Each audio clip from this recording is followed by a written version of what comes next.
John. And You would have liked it because they spoke Italian. okay, we're live streaming, so is everybody ready?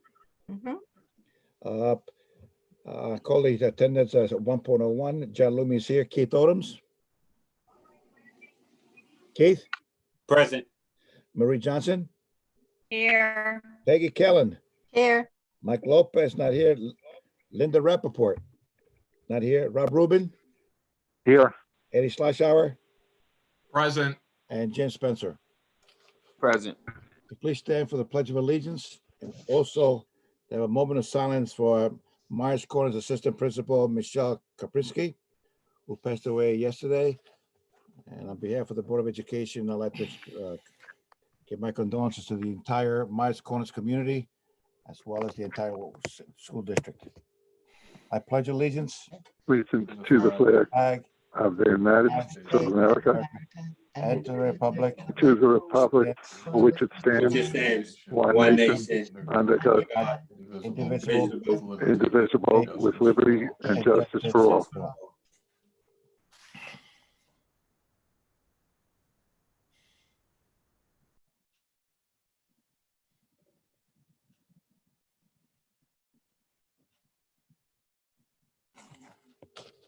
All right.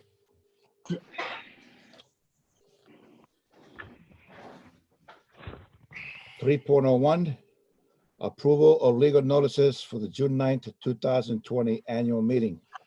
Be it resolved that the Board of Education of the Wapato Central School District, Dutchess and Pownell Counties, State of New York, hereby authorize publication of the legal notice in the form and substance satisfactory to District Council, Board of Education President, and Superintendent of Schools pertaining to the annual district meeting, school board election budget vote of the Wapato Central School District, adjourned from May 19, 2020 to June 9th, 2020, remotely and by absentee ballot pursuant to Governor Andrew M. Cuomo Executive Order number 202-26, issued on May 1st, 2020, and Section 2004 of the Education Law, and be further resolved that the school district authorize the district clerk to the Board of Education to make arrangements for publication of such legal notice pursuant to Governor Cuomo's Executive Order number 202-26 and Section 204 of the Education Law in the Poughkeepsie Journal and the Southern Dutchess News, the designated official newspapers of the district, and be further resolved that this resolution shall take effect immediately. Motion? So moved. Peggy Kellen, second. Any discussion? Yes, I would just like the public to know, this is Rob Rubin, that we will be complicit with the law, of course, but this will be a huge financial drain on the district. Tens of thousands of dollars, as I understand it, maybe hundreds. All right, well, all those in, I'll call roll call. John Lumia, yes. Keith Odoms? Yes. Marie Johnson? Yes. Peggy Kellen? Yes. Rob Rubin? Yes. Eddie Schleichauer? Yes. Jim Spencer? Yes. 3.02, approval of the revised developmental calendar for the 2020-2021 school year. Whereas the Board of Education, let's see if I got the right one. Hold on a minute. 3.01. 3.02, John. Yeah, I'm aware. I'm trying to find it in the app. Okay. Be resolved, if the wrong one, let me know. Whereas the Board of Education. Where's the Board of Education? Where's the Board of Education approved the budget development calendar for 2020-2021 school year on October 7, 2019. And whereas Executive Order 202.26 has adjourned and rescheduled the May 19, 2020 annual district meeting and election to June 9th, 2020. Now, therefore, be it resolved that the Board of Education does hereby approve the revised budget development calendar for the 2020-2021 school year as recommended by the Assistant Superintendent of Finance and Business Development to the Superintendent of Schools. So moved. Second? Second. Any discussion? All right, I'll call a roll call.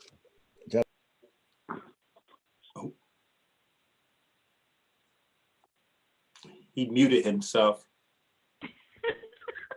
Don, you muted yourself. Please do the roll call again. Alberta, would you find out what he did? Because I'd like to do that on him. The host can unmute him. Can everybody hear me now? Yes. Yes. All right, let me start. Hey, we're getting a smile from Eddie. Hey, Eddie, not too bad, huh? Keep smiling, young man. John, the entertainment is incredible this morning. Thank you. Anyway, John Lumia, yes.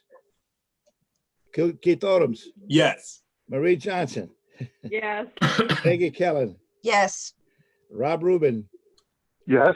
Eddie Schlosshauer, Yes. and James Spencer. Yes. 3.03, adoption of the revised 2019-2020 Board of Education meeting calendar. Whereas the Board of Education approved the 2019-2020 board meeting calendar on July 2nd, 2019. And whereas the executive order 2202.26 has adjourned the annual district meeting on May 19, 2020 to June 9, 2020, thereby necessitating some changes to the board meeting dates. Now therefore be resolved, the Board of Education of the Wapato Central School District does hereby adopt the revised 2019-2020 Board of Education meeting calendar as attached. Number one, Board of Education meetings to be held at least once per month on Monday, with public meeting to commence at 7:30, except as otherwise noted.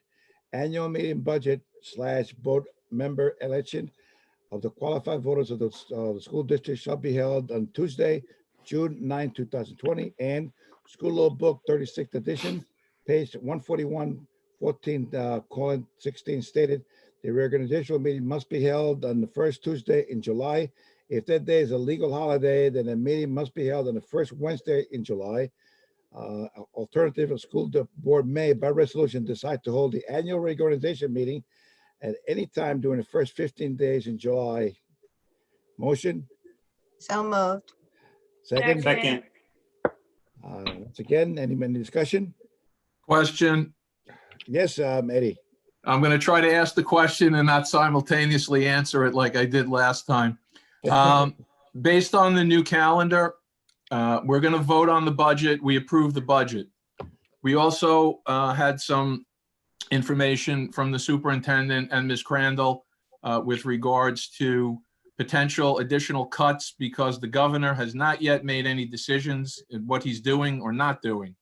So if we approve the budget as it's presented and then the governor decides to make additional cuts, do we have to come back and vote again to approve that revised budget before it goes to the public, or is that not necessary? It's actually not legal, Mr. Sloshower. Once the budget is approved by the Board of Education, I have a responsibility to report the budget on the property tax report card to New York State within 24 hours. That being said, in the event, and we have confirmed this with our attorneys, in the event that there is a reduction in state aid or any other changes in revenue, it is the district's responsibility to either utilize fund balance to cover that or in anticipation of having an alternate spending plan in order to be able to support that. So as part and parcel of our conversation that will happen on May 11th, I believe it is the superintendent's intention to have an alternative spending plan that could be used either for contingency or in the event of a reduction in aid. Now, please remember, the governor has the right to do a revenue look back at the end of April, at the end of September, and at the end of December. So at this point in time, it is not just this April 30th date that we are aware of, but we need to be aware as well of the other dates that could have a revenue reduction in the coming year. After speaking with business officials yesterday, we had 2 meetings actually. There are several districts that have already approved their budgets and already reported them to New York State. There is no going back. There are some districts that are not approving until the very last day possible as well, in an effort to try to see what the state is going to come back with regard to information. But either way, we have confirmed with our attorneys, and we're right in the middle of the block, that it is our responsibility to find a spending plan that would either match that revenue and reduction or to utilize fund balance. And we are quite aware of the board's feeling on the usage of fund balance. And all we can do is wait for that information to come from New York State and see if there's any other federal stimulus money that may be coming to the district. Thank you. Thank you for that clarification for the benefit of the board and for the public, Ms. Crandall. Yeah, Peggy? If, Ms. Crandall, if we approve the budget and the contingency budget, and then the governor cuts more, and we go for the contingency budget, which is less, but might still include a local property tax cap on increase under the cap, of course. And then the voters reject even that budget on June 9th. What happens then? If it was okay, so I want to make sure I understand it. You're trying to ask that if the board decided to go with a contingency budget funding level on May 14th, for example, what happens if the voters don't approve that budget? That is the contingency budget. By law, it automatically rolls into what the spending plan would be for 2021. Did I understand you correctly? Not exactly. If we, Okay. I know what she's saying. I wasn't clear enough. If we adopt, you were saying that we would have the budget to adopt and a contingency budget that we would approve next week. If No, I didn't say that. Oh, I'm sorry. You will have a budget to approve Mhm. on May 4th. A budget will be approved on May 14th. Okay. A contingency plan will be presented, but that is not something that would be approved by the board on the 14th. Uh-huh. If the Board of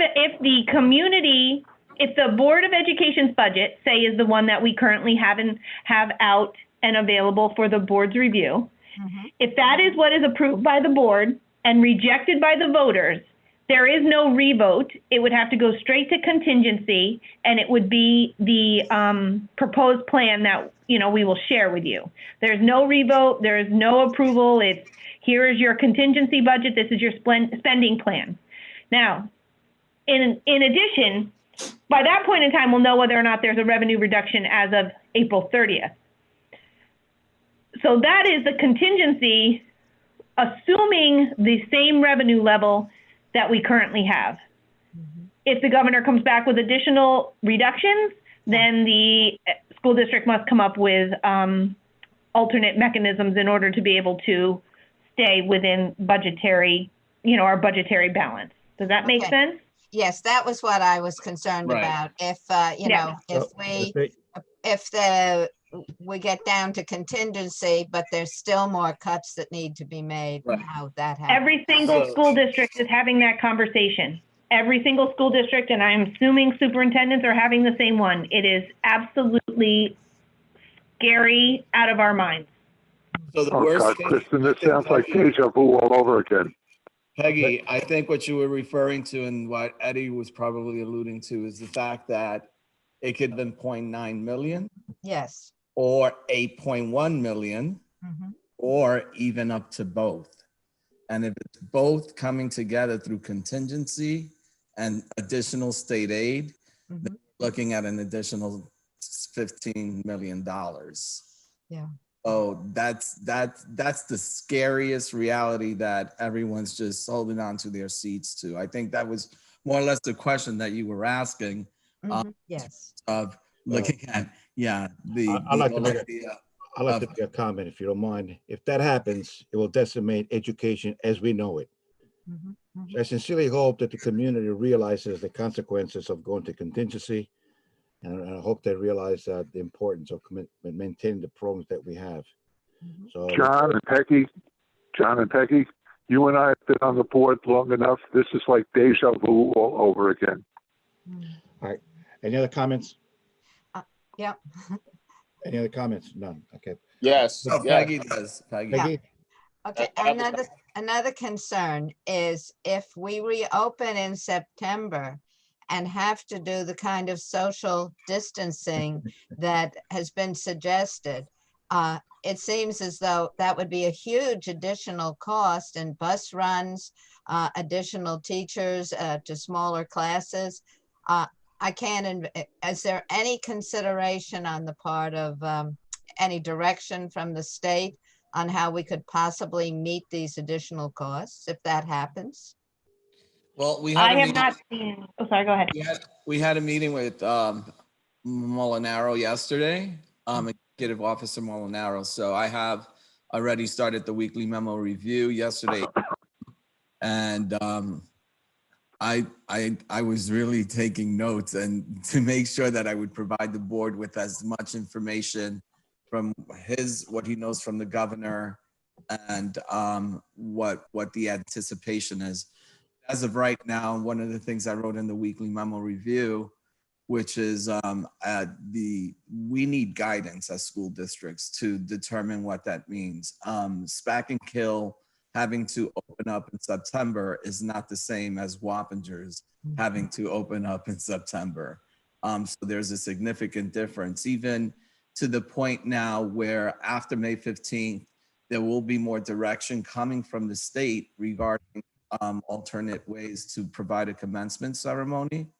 But what plan Spack and Kill may have may be a plan that we couldn't even afford to attempt for purposes of not putting anybody at risk. And sometimes I think that if depending on what the governor has to say, we may have to split up and this may become a 2-week ordeal of ceremonies where in terms of if we are even allowed to have something that promotes social distancing, where maybe 4 or 5 ceremonies happen a day, and let's just say 2 board members with 2 senior staff administrators do ceremony 1, and then we alternate that way, because I just don't see how we're going to graduate 1,000 students and comply with social distancing and all the other things that maybe we still don't have guidance. Technically speaking, we really have to wait for that May 15th date, and that's when he's going to speak, and that's where the phase 1 is supposed to start. But in addition to that, there's going to be more guidance. And I can tell you that superintendents do not feel comfortable implementing anything right now, because that's not our background. So the whole idea of saying, you can do this, you can do that. So there's going to be a lot of information about the implications of opening schools. I'll tell you right now, the state, and I write to it in the weekly memo review, they anticipate fully that summer camps will be open. But they don't anticipate maybe summer schools being open. So this is where we are. All right. We have a few more days to wait and see how we get more direction about this. Okay, Mr. Lumia, you're over time right now. I'm sorry. We're over time, Yeah, John. we're gonna take a vote right now. John Lumia, yes. Keith Odoms, Yes. Marie Johnson, Yes. Peggy Kellen, Yes, Rob Rubin, Yes. Eddie Schlesauer, Yes. James Spencer. Yes, and I just want to add, Who's this? Mary and Kristen, That's right. I really appreciate all the work that you guys are doing. You guys are essential workers, and as scary as it is, please stay the course. Thank you. Ditto. yes. Before we you. go to the last item, I wanted to also convey my thanks to Christian and our superintendent for all the work they have done, not only in the weekly memo review, but on the budget, color coding each item of the budget. That took a lot of work, a lot of effort, and I really appreciate what they've done. And with that said, last comments. And Alberta's just been right there with. And Alberta, look, without Alberta, you guys couldn't do anything. Case closed. You got Wait, that right, Alberta. A special That's not how shout out you to spell Alberta. contingency. I feel sorry for Alberta because I'm constantly calling her and her husband answers. Right? She's over here. No, she's in school. So thank you, Alberta, for all you do. Thank you. Well, we know that's a given. Before all of this, Alberta was the most essential worker in the district. There you go.